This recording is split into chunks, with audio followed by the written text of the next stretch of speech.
Hello, and welcome to the Knitmancy podcast. I am your host, Valentina, coming at you from just south of Richmond, Virginia.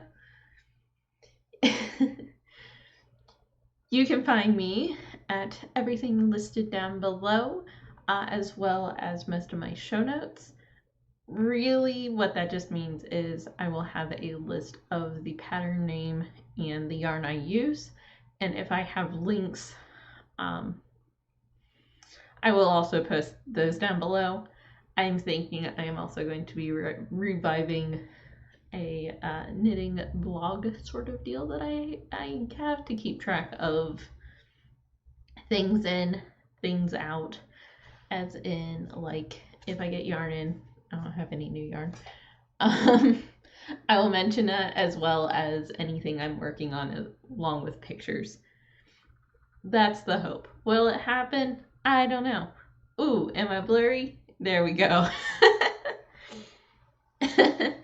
So, quick overview, you can find me on Instagram as Middle of the Madness. You can find me on, I don't even want to mention that site right now because we'll talk about it later.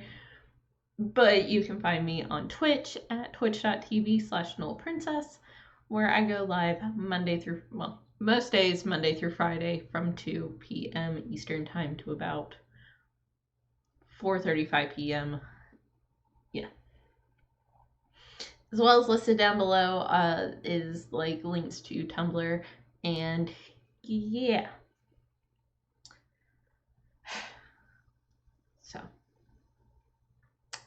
So I did not finish a thing, but I've also been playing a lot of video games. Double-edged sword here. So they're not done. They're pretty close. I don't have too much left to knit on them, and then they're done. But the Mountain Mama socks by Bloom and Create, I think that's the name that she's going with. Yeah. So the Mountain Mama socks by Bloom and Create, these are in a sock set by Stress Knits in Palm Lines, Dahlia, and Mountain Mama. So, Palm Lines, whoop, that does not help anything, is a creamy, very subtle, it's got some very faint pink in it. You see a very loose stitch that I just want to tighten up a smidge. Dahlia, which is a kind of a muted red mahogany-ish color. And then Mountain Mama, which is a deep green. It, as I like to refer, is like a neutral green. But it's a deep kind of foresty green.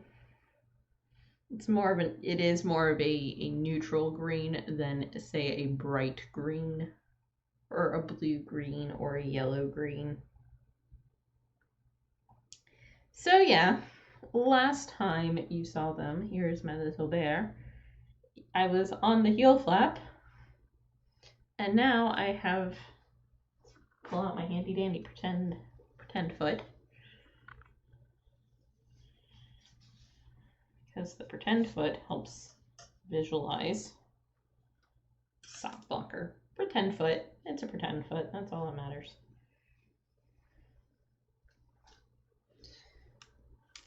I have gotten through, I finished the heel flap, I have finished the gusset, and I'm just knitting straight now. Boop. There we go. Aside from that window being the bane of my existence, always. So, I've been playing a lot of video games, so it's not gotten as much work done on it, but yeah, it is. They are pretty close to being done. I don't think I have too much left on the foot, contrary to what the sock blocker says. But I will probably also just I'll measure it up against socks for me, because this is not for me, and adjust from there, because they need to be bigger than my feet. Okay, so yeah. Mountain Mama socks, we will move my little teddy bear, or my little gummy bear. And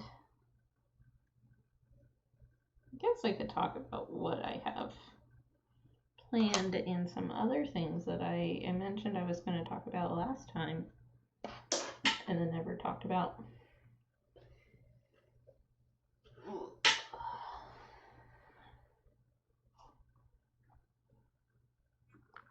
Yes, we will stick this on the foot of the sock.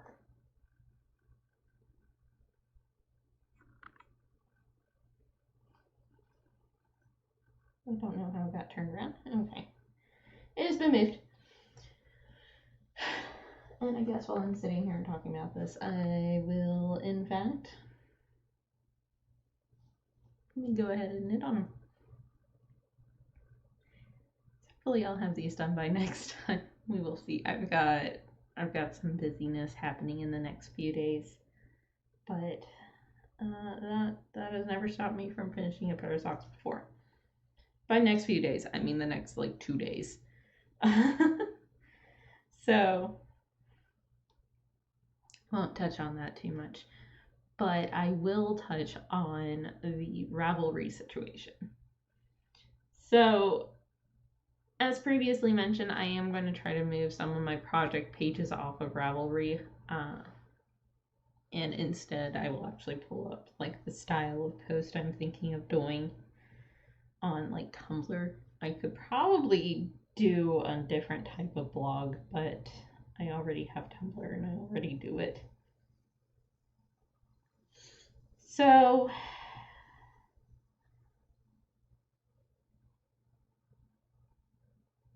yeah, okay. So I do have a Tumblr blog set up under the username Knittermancer, which is connected to my main blog, which I believe is just gnollprincess, in which I do posts that are like this, where I just kind of pop in and talk about what yarn I'm using, what the pattern is, and whatever I have to say about it at that moment.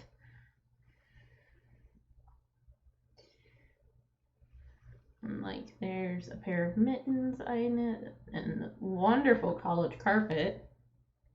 Hated that carpet.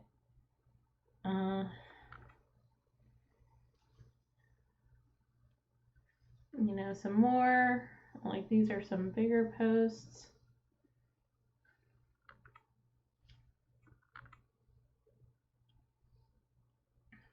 And everything. Here's another one. And again, it like I'll mention like the name of the pattern, the designer's name, the yarn dyer, the base, and the color, and anything else you need to know. The one shawl to rule them all. I love that shawl. It's ridiculously large. But yeah, that's the type of post I like to do. It sometimes is multiple things, sometimes it's only one. It would be more of kind of an in-between update, because these go up on Friday, and those I can post on like Wednesdays and Fridays. Wednesdays for work in progress Wednesdays, and then Fridays, finished objects.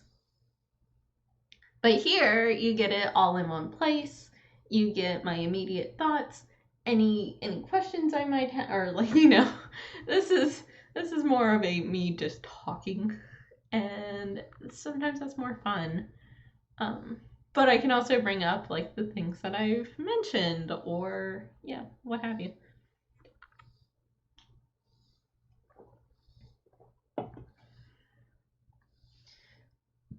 And that would also allow me to have pictures in case I miss anything. But as I said, that will be already mentioned down below in case you want to hang out there. Again, I might also make more of a open-faced blog type of setting for it. So why do I bring that up? It is because I have seen a lot of comments that have been really rubbing me the wrong way. And let's see. I know that there have been quite a few people who have been keeping up with this. So primarily, what I have been seeing has been from various people talking about posts that KTB38 on Instagram, and I will link her, or I will put her username down below, as well as others have heard from Ravelry, specifically Cassidy, who I think has really been the one who has goofed. So I will link, or I will put down below the handle for KTP38, and through her you can find other resources. But I know that she has been I say she, I am making an assumption, just they do not have their pronouns on their page. But I will link to them because they have a lot of good information on what the whole drama is. So I know that in a couple of episodes ago, I posted a way in order to use Ravelry, even if it's on a small scale, in order to, access things that I have posted. And I just want to put it out there that while I have done that, you can absolutely use that strategy to remove anything you may want off of Ravelry. I myself don't have the extreme things that have happened to some people, as bad as seizures or hardcore migraines. I did get eye strain for a while, but I also don't use Ravelry. I'm not constantly on Ravelry. I'm more commonly on things like Instagram. Actually, most of the time I'm on Instagram. But I also frequent places like Twitter and what else? And Reddit. Those are my big ones. And I use everything on night mode on my phone. So most of my access is through my phone. Versus, say, sitting at a computer. Which, that can make a lot of difference. And it's not fair to make it to where a lot of your user base can't use your thing. Right? And as I've previously mentioned, I actually should probably block that swatch sometime soon. I do want to design kind of a sweater and put that pattern out there for people. And it will only make me look bad if I sit here and say, well, Ravelry's response is bad, and then I go ahead and put it on Ravelry. And I don't want to do that because I don't think it's fair to everyone, and I definitely don't think that the way that Cassidy is handling and responding to this is a good thing. Because it's sitting there and telling people what you experience is wrong. And, not to go after Cassidy. Because I understand if you make a thing and people are criticizing it, you can get very defensive. But I think there's a point where you have to realize that when you are doing harm, you have to lose your pride. And Cassidy is acting out of a place of pride and being like, this has been the best July ever. And I'm very dramatic reading these, so there's probably a lot of sass that goes onto it. Or the Epilepsy Foundation did not find any problems with Ravelry. We have not found any experts, including medical doctors who specialize in this area, who have identified any problems with Ravelry. We have found zero evidence that there is anything about the new design that causes migraines or seizures. But I would like to point out, especially to people like Cassidy, just because you don't experience it and because the people around you don't experience it does not make it an invalid thing. I know Cassidy is a trans woman, and so as somebody who has probably experienced the very same thing of, oh, are you though? She should realize, like, you can't do this about people's experiences because they live their experiences every day. It would be like another trans woman coming out and calling Cassidy invalid because your lived experience is different than my lived experience, right? As for experts, I know throughout this whole thing that professional web designers have sat there and been like, hey, we are more than happy to help. If you want help, if you would like us to sit here and tell you where your accessibility is a problem, we are willing to do it for nothing. I know there are people who have probably offered to do it for free, and I know that there are probably people who are like, you know, pay me a small consulting fee and I'll do it for you, no problem. Because let's not undervalue work here.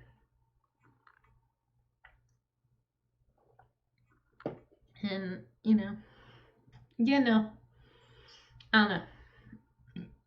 I don't know. I think for now,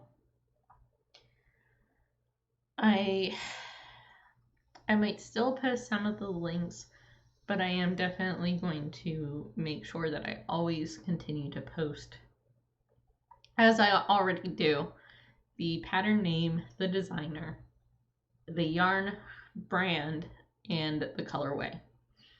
And I do this just so if you see something on here that you want, you know who to go look for. And I try to make it in such a way where you don't have to, because I don't like links, so many links, right? And I know that a lot of like yarn dyers may or may not have a colorway in their shop at any given point in time. So that's why I always tell you the name of the yarn dyer. I can also put down like Instagram links, or not necessarily links because I don't use Instagram on the computer, so I don't know how to like link to a profile really well. And I know that shouldn't be a problem, but instead I will always put the usernames. Part of that is so that it's not so easy in case somebody decides that they don't like what somebody said. So it gives you the time to actually have to go through the process of putting in their username and finding them and really thinking about what you're saying before you go ahead and do it. I don't have a problem linking to, say, YouTube videos, mostly because I know it's a lot easier for somebody, as I post videos, I can adjust how the comments go out, which means that somebody has a lot easier time trying to filter their comments than on, say, Instagram. And I always want you to respect everyone's place. There's no point in sitting here and,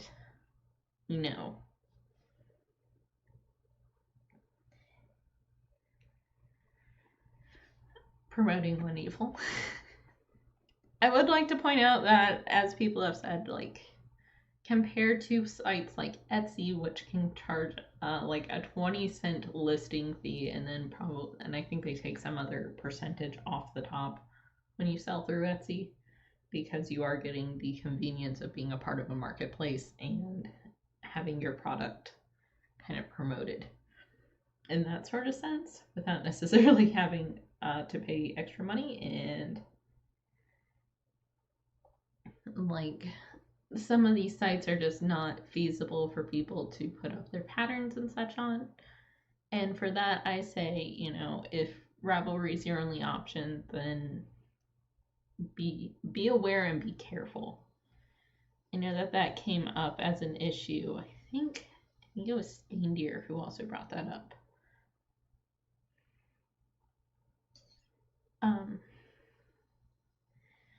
This is only one facet of knitting accessibility, right? I do want to touch on the other major part of it, which is what people making the craft and the hobby accessible, right? I know that there's some drama going on about, well,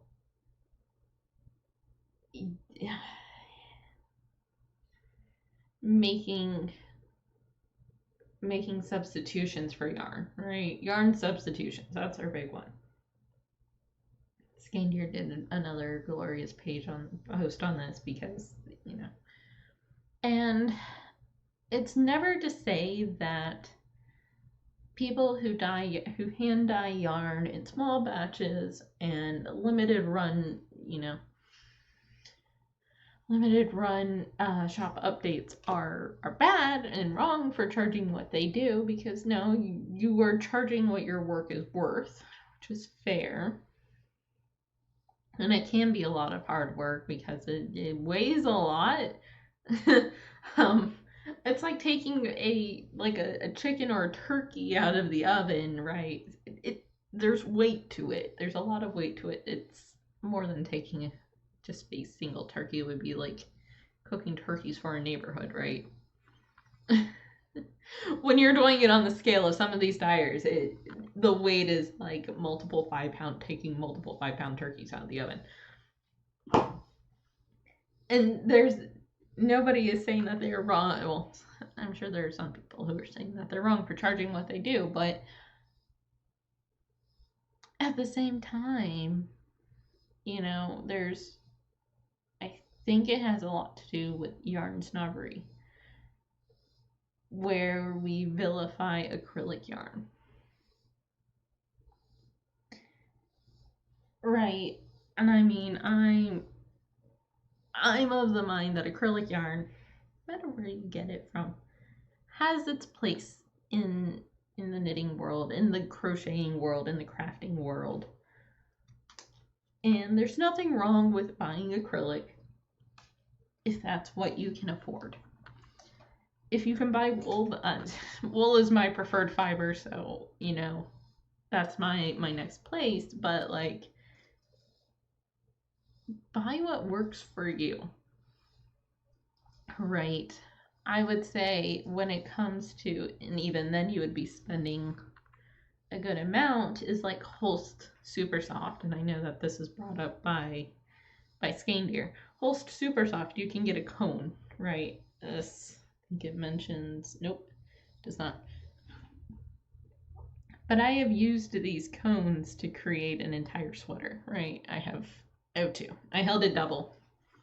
And I made The Weekender by Andrea Mowry. I also want to make The Weekender light, I think, in this red one. But this yarn, boop, there we go. I don't know what, there is somewhat, maybe. We're going to go with it. This yarn has a very, like, heathery effect. And is spun, I think it's spun woolen, not worsted. So I don't really have good examples of that. So it's a lot lighter yarn for what you get, but also when you buy a cone like this, it's got oil on it, spinning oil, which you can actually feel.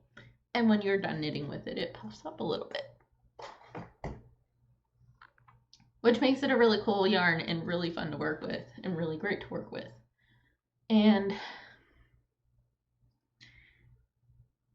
it's a lot more affordable to buy the cones, which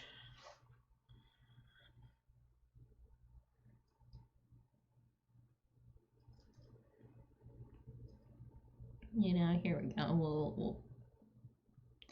It is a Danish yarn, but even then I would like to point out that the prices are really great. I think the black or the dark color I have is graphite. And for 500 grams of a light fingering, I would say it's a light fingering. For 500 grams, as you can see, $29. Okay, well, let's compare that to, I have this over here, the yarn I used from Urban Girl Yarns. One skein of this was over $29, and so it would not be very accessible for me and most people to knit a full sweater out of. But $29, 500 grams, if you end up getting two, that's what, 1,000 grams of yarn.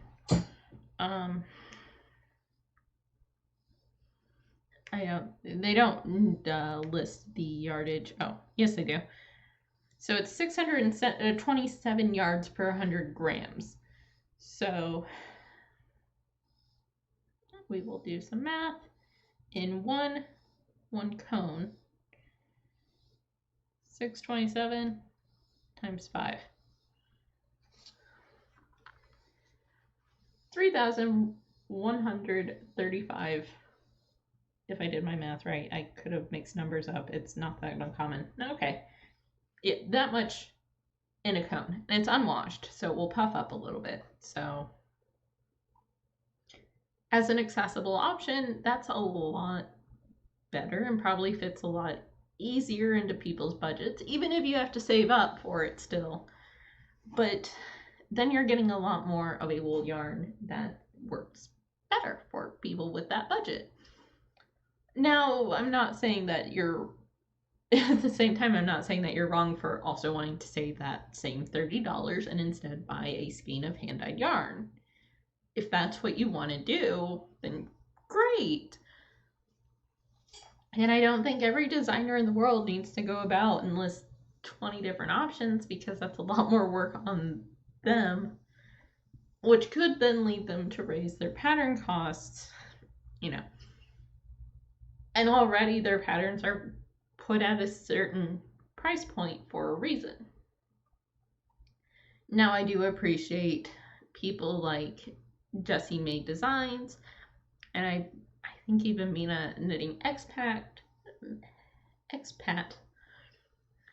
have listed a pay what you can, or they offer discount codes, so you kind of do the pay what you can sort of thing. But even then, if they didn't have to, it's still, if it comes between buying a couple of patterns and buying yarn, which is going to work out better? That's a personal thing.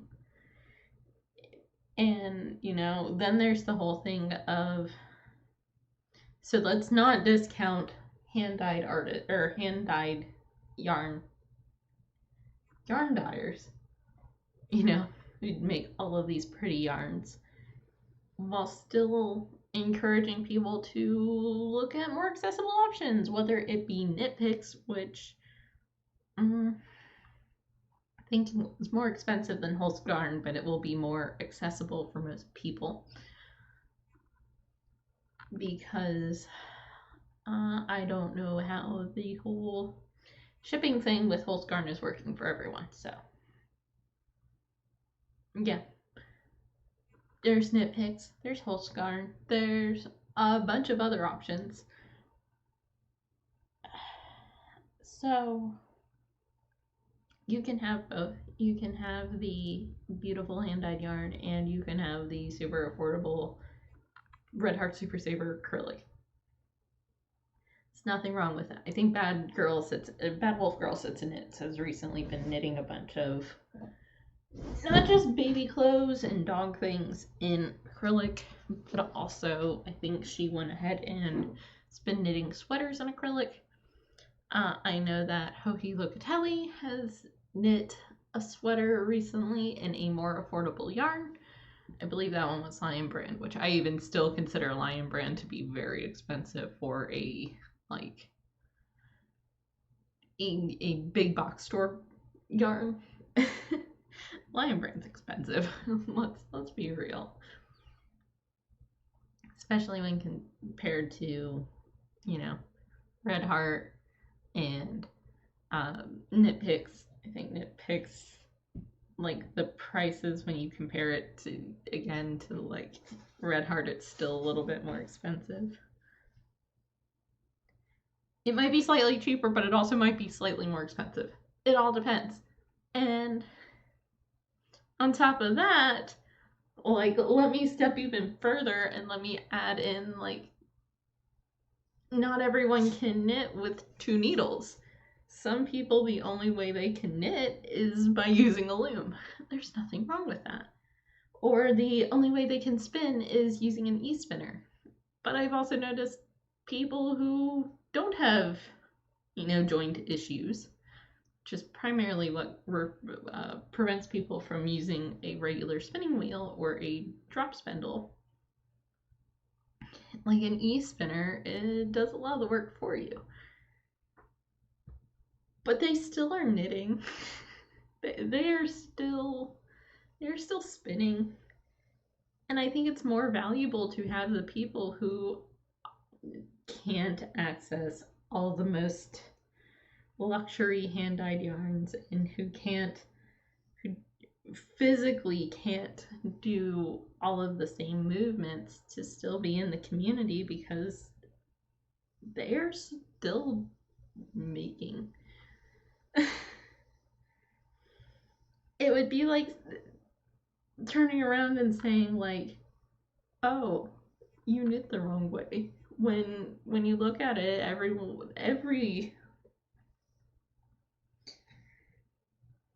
way to knit is valid. You are still creating a fabric with your own 2 hands.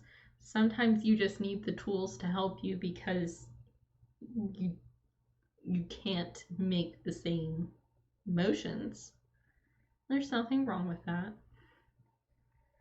I don't know. I feel like there's a lot of people who are looking at it the wrong way, who are getting upset over, people being like, hey, I can't afford a $30 ball of yarn, skein of yarn. Or people who save up for so long to buy that same $30 skein of yarn to squirrel it away and wait for the next time they get to buy another one to go with it.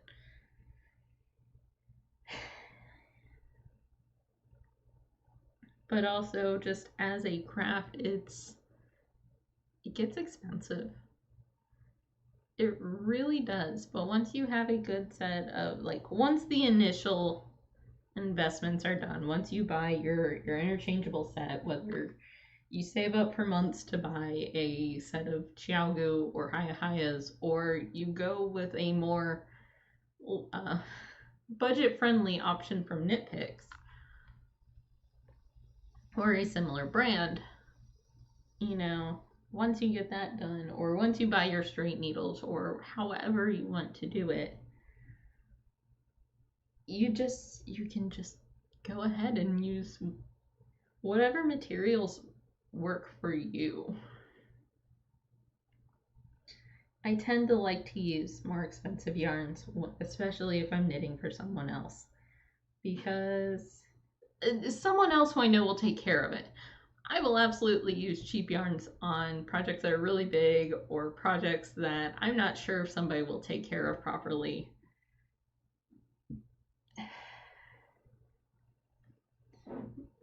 For example, like I wouldn't use an MCN on somebody who won't take the time to kind of cherish and take care of it.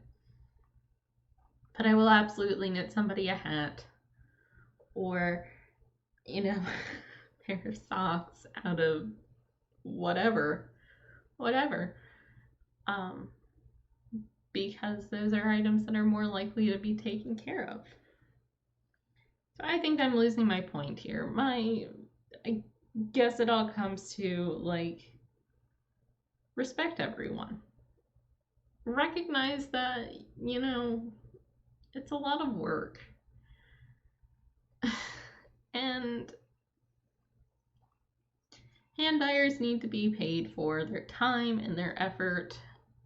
And at the same time, like, it's perfectly valid if you can't afford to buy that. It's not their fault for the pricing, because the pricing is what it comes down to. It's the difference between, like, so, you know, I've been making the little earrings. They take me very little time. The wire is not super expensive, you know, and so it does not take me a lot of time to make a pair of earrings, or yeah, a pair of earrings. So if I charge a very little amount, well, that's fair. But if these simple little wire earrings, if I were, you know, making something a lot more intricate with precious stones, you know, obviously I charge more. There'd be no reason why something that is your basic should cost the same as something where a lot of time and effort has gone into. I don't know. I'm losing my point. So I'm gonna go. I don't know what I'm doing anymore. So thank you for joining. I hope you enjoyed. And until next time, wash your hands, wear a mask, stay inside if you can, stay home if you can, and, you know, protect each other and be good to each other, and, you know, support all makers. And until next time.